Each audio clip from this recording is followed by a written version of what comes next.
so I wanted to show you all what I'm working on. I keep seeing amazing things with Gyro Aim, and I wanted to try it out for myself, even though I don't know what I'm doing yet. I'll go over why I started this 50-hour quest, how I'm going to measure success or failure, and my current settings if you want to try this challenge for yourself. So to start, part 1. What and why? It seems like an alien concept, even when I've seen it in action, so what is Gyro Aim anyways? A lot of modern controllers, except Xbox, RIP, have a gyroscope inside of them that can read the physical movements of the controller.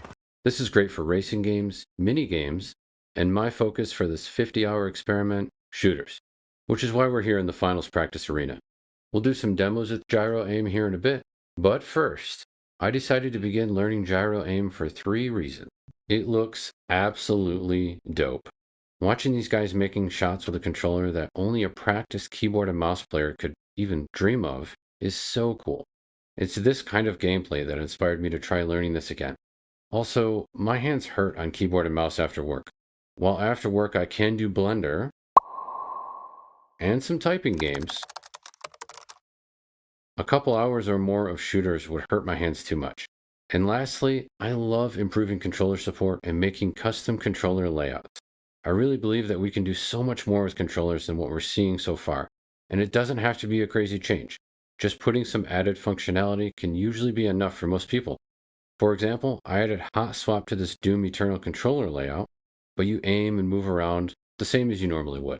When I originally learned keyboard and mouse, I used 10 hours of Doom 2016 and then another 60 hours of Battlefield 1 before I felt confident, mostly, in snapping to targets and shooting them while evasively moving around their fire. For the first time ever, I could actually snipe. Never before keyboard and mouse have I been able to hit anything with a sniper. I had a lot of fun with keyboard and mouse, but today, without a proper desk setup and with my hands tore up after work, I needed a different solution if I wanted to play shooters to the level that I've imagined for myself. I want to be able to hold my own against keyboard and mouse players and eventually even beat them in various shooters. Okay, let's move on to part 2, the experiment. So enter our experiment. 50 hours of gameplay to see if my Gyro Aim is better than my standard controller and keyboard and mouse scores on Kovacs Aim Trainer. I'll also be keeping track of my stats on the finals to see how my KD is looking, and I'll record some clips to compare the beginning and end of this quest. I intend on learning the skill in 3 different environments to hopefully increase my learning speed. We'll start with an aim trainer. I'm going to use Kovacs for raw input practice and data tracking. I'll use this to warm up and probably pick up a few new skills as I pass through the training exercises. Next will be single-player shooters, which is where I'll spend a majority of my time, I expect. Games like the Doom series and Shadow Warrior make for excellent practice when learning something new. It's a low-stakes environment that allows you to experiment without failure, other than going back to your previous checkpoint, of course. I found I'm less critical of my performance in a single-player shooter, and I'm more relaxed and focused on the experience in front of me, while I silently get better in the background. And lastly, of course, PvP. Other players are where you want your shooting skill to shine if you want to be a higher level player. While I'm not shooting for tournament status, I do want to get back into regularly playing competitive shooters, and the finals is probably my favorite one so far. I've considered Arena Breakout as well, or even Warzone, but I need games with more on time when it comes to shooting on targets to start. I feel like extraction shooters are more of a mental game, whereas I'm looking for, personally, more target practice. So for this experiment, I actually bought a controller I really hope works out. I've used the black 8-bit Doe Ultimate for 5 years probably, and it's been a perfect controller, but it doesn't have gyro. So I went ahead and got the new version of this controller for $65 instead of $85 for a PlayStation 5 controller or $100 for the Joy-Con 2s. And I've been in love with it ever since. It has extra programmable buttons, magnetic joysticks, comes with a charging dock, and also there's a Wu Chang decal on it. That last one did sway me a bit more than I'd like to admit. If you have a PS4 or PS5 controller, you can totally do this as well. Keep in mind, I'm PC exclusive personally, so while there's a few games with native support on consoles, including the finals, this will mostly be for PC and Steam. And finally, we're on to the next part. Part 3, the setup. How do we set this up anyways? On Steam, go to your controller settings and turn on Gyro as mouse, and leave most of the defaults except for these. Gyro speed to 4 times so that smaller horizontal movements get you further. Vertical/horizontal output mixer, I followed a guide and put this at -35 so that the vertical movement is less jumpy than your horizontal movement. I think this would make it easier to hit headshots, especially if you're shaky at all. And then you want to come down to enhanced gyro precision speed. Makes your micro adjustments less shaky here. And lastly, trigger press dampening so that when you aim, you won't be as jumpy, so you have an easier time tracking enemies while aimed at. Now, those settings have felt good so far, but I leave other settings alone for now while I'm still experimenting. It's like trying to fly a plane with all these options. When I do my part 2 video, I'll go into more details on settings since I'll know more about what they actually do in 50 hours. And I don't want to lead you astray in the meantime. I also set pause gyro buttons to the back paddles. The paddle is actually really nice. This pause will allow me to turn off gyro so that I can reset the gyro back to center, and so far has been used to offset the kick of weapons that push the neutral position up as you fire.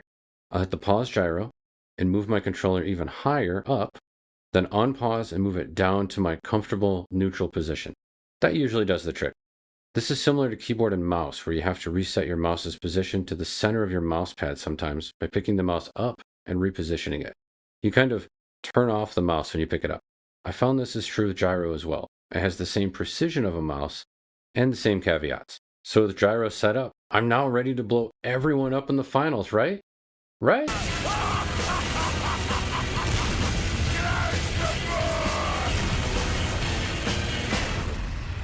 Almost.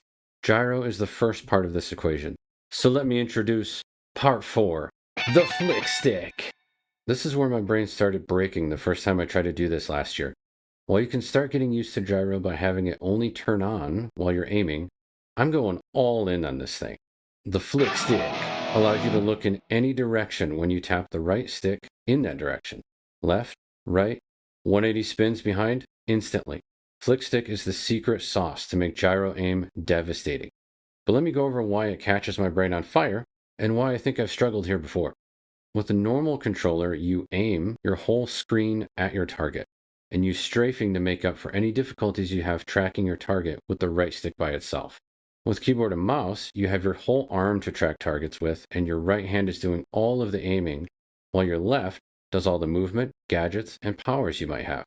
Gyro with flick stick is different. With this setup, you want to flick and find your target with the flick stick before you aim and assassinate with your gyro aim, hopefully while strafing.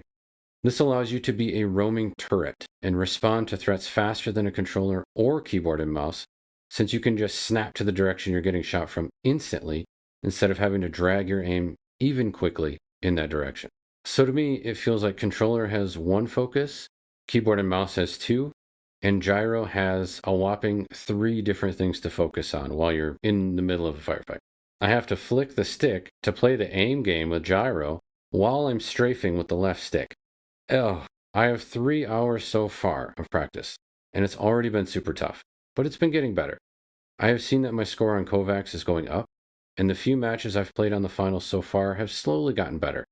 I can just start to notice my brain flick and aim on targets without thinking about it. I hope this gets better throughout the experiment. Flick stick is set up on the right joystick here, and for this I only change the sweep tightness setting. In addition to snapping in every direction with the flick stick, you can also hold forward and roll the stick around to sweep. This will allow you to smoothly look with the flick stick instead of using gyro all the time.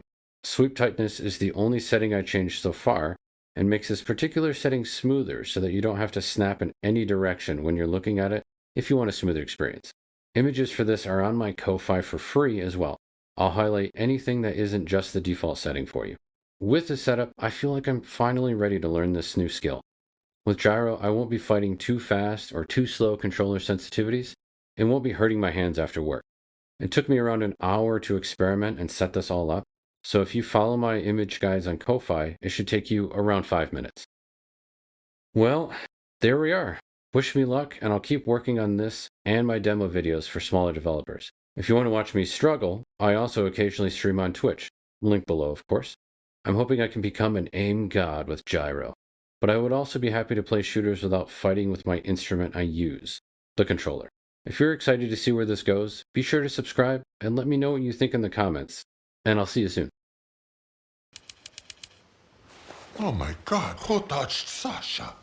All right. Who touched my gun?